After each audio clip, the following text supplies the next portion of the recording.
وفالله halka dhug uga dhigay hadii bisadu iska tagto jiirku uu cayaara hadii dibiga beer qoday u baxeeda daawado ileen kama ay daasheen tuurtiisa dawliga birta dabada kaga xiran waa murti uu Soomaalida u qotamiyay Allah saamaxa dambigiisa Abwaan Cabduqaadir Xirsi Yamyam si ay dhaxal ugu noqoto isagoo ka eegay halka ay ku aroorayso oo ah hadii hawl kasta oo la qabanayo aanay jirin natiijo wanaagsan oo ka dhalata isla markaana ay kaga qancaan dadkii hawshaas daalka iyo dayaca ka soo maray xaalku waa weel dabada ka duleela oo biyo lagu shubayo balse hadii arkaan bulshadoodii oo guranaya marihii ka dhashay hawshii hagar la'aaneed ay soo qabteen waa hubanti inay iloobayaan wixii habaas iyo haraad ay ka soo muteen hirgelinta hawshooda hadda Soomaaliya marka adeegto dadaalada ka soconaya waa hawlo adag oo loo hurayo naf maal iyo waqtiba haddana waa ay yar yihiin natiijooyinka qurxoon ee ka dhasha marka laga reebo kuwa si dhaanto sidii hore u socda oo aan xiriir la lahayn arrimo kale oo la doonayay inay isku xiriirsanaadaan si loo higsado hawlo wada qurxoon oo dadka qabtay looga mahadceliyo marka la daawadana lagu wada qanci karo haddii maalin kasta hawl qabto lagana tago iyadoo aan la dhameystirin ama aan lahayn qurux la daawado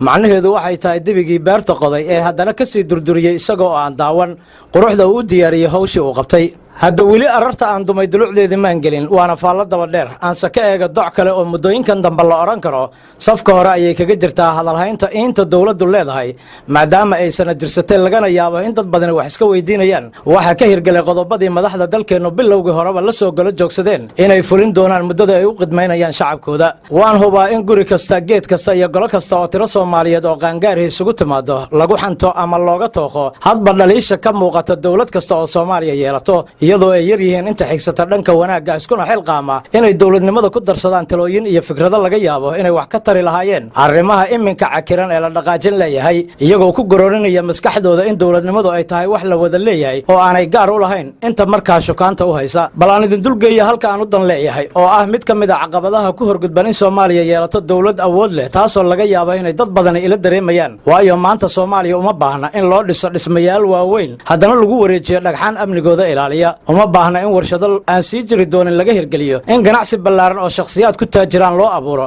in jaakado garabaatiyo iyo mobaylo tiro badan loo soo qaato in xeebaha liido iyo jasiiro maalinba koox isku sawirto in gaadiidka aan xabaduhu karin loo soo daabulo inaan isku madadaalino xaflado iyo shirar aan miradho lahayn annagoo awoodna inaan qabanno hawl muuqato oo mustaqbalka jiri karta in qurba joogta u soo aado indhaindhayn iyo xaqiiqi raadin haddana uu qof kasta naftiisa ku aamino hotel ama xaafad gaar ah in idaacada ajnabiya iyo kuwa Soomaaliyeedba la iska soo xanto in halkii laga wada shaqayn lahaa dawladnimada loo soo shaqo tago in dal iyo dibadba aan isku madadaalino dhalanteed isla markaana aan daawano riwaayad ay hal abuureen abwaano ajaanib ah oo ma dhamaato ah balse taa bedelkeeda Soomaaliya waxay u baahan tahay in la isku tanasulo oo la iscafiyo in runta iyo dhagaha la isku furo in si Soomaalinimo oo ficil ah meel la isugu geeyo maal muruq iyo maskax sidii mar qora looga gudbi lahaa mushkiladaha haysta in la fahmo in laga wanaagsan yahay iyadoo aan la isku gudbi karin in dhulka koox loo kala sheegto looguna kala noolaado carramadow carra gaduud iyo carramaayo in qof kasta fahmo inaanay wanaagsanayn hawl uusan isaguba qaban karin inuu maalin walba ku dhaliilo qof kale oo markaa mas'uuliyad haya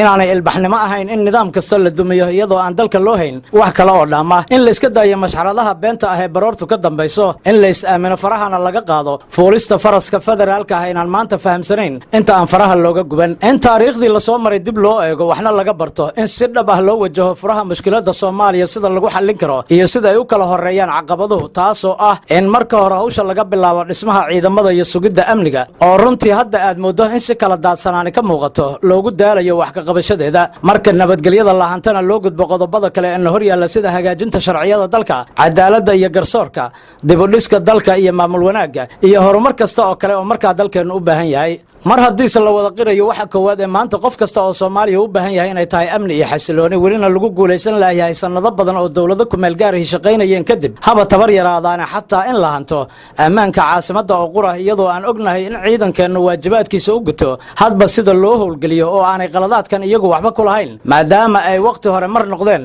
ciidanka labaad ee Afrika ay ku faanto uguna awoodda badan haddana la heli karo kuwii oo kale iyo weliba kuwa ka sii ilbaxsan balse su'aalaha mudan in la isweydiiyo ayaa waxay tahay maxaa hortaagan iminka in si dhab ah loo dhiso ciidamo qaran oo tayo iyo tiro leh oo ka mira dhalin kara hawsha loo igmado xageesa aadan ciidamadii 10 sano ee la soo dhaafay dawladihii ku meel gaarka loogu soo tababarayay dalalka Djibouti Uganda Kenya Ethiopia iyo xeryaha kale ee ku yaala gudaha dalkeena xagee la aadan hubkii loo qaybiyay maxaa cadeymaha loo hayaa qof kasta oo ka mid ah ciidamada iyo hubkii la siiyay si loola xisaabtamo aaway kumanaankii sarkaal ee sida xisaab la'aanta loogu dhoobay darajooyinkii qaranka xagee maray saraakiishii maamulaysa ciidamada ama soo xulay markii horeba haddii la bedelaysa ma jiraan dukumeenti tixraac leh oo xilwareejintooda la socday si loo dabagalo hubkii iyo ciidamadii Soomaaliya loo soo tababaray halka ay ku dambeeyeen maxay tahay sababta qorshe la'aan weli kuwa kale loo sii tababarayo maxaa talada ciidamada loola wadaagi la'yahay saraakiisha iyo ciidamadii hore ee waaya aragga ahaa meel kasta ha joogaane maxaase laga bartay oo waaya aragnimo ah qaladaadkii ka soo baxay dibudhiska ciidamada dalka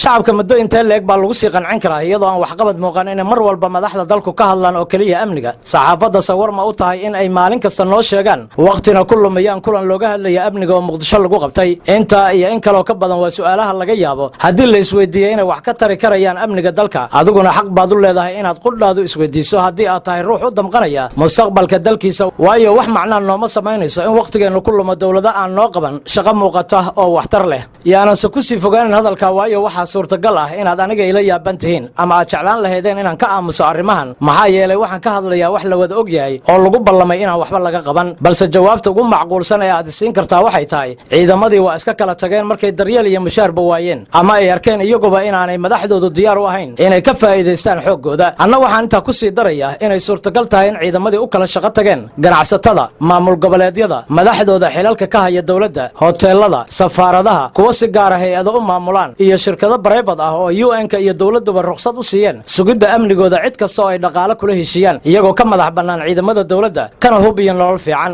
inta soo hartana waa inta yar ee maanta ka dhaqdhaqaaqaysa ciidamada dawladda kuna mintida iyo hawshooda iyaga oo laga yaabo inay saluugsan yihiin sida ay wax u socdaan mar haddii saxaalku sidaa yahay ciidamadiina cududoodii la kala qobqobay amnigiina hadal mooye si kale loo maarayn la'yahay maxaa diidaya in cid kasta oo diidan dawladnimada ay dalka ka geysato falal ammaan darra ah weliba lagu cayaaro quruxdii nolosha dhismayaasha gaadiidka iyo baalayaashii waddooyinka lagu xardhay ilaan waa tii la yidhi haddii bisadu iska tagto jiirku u cayaaray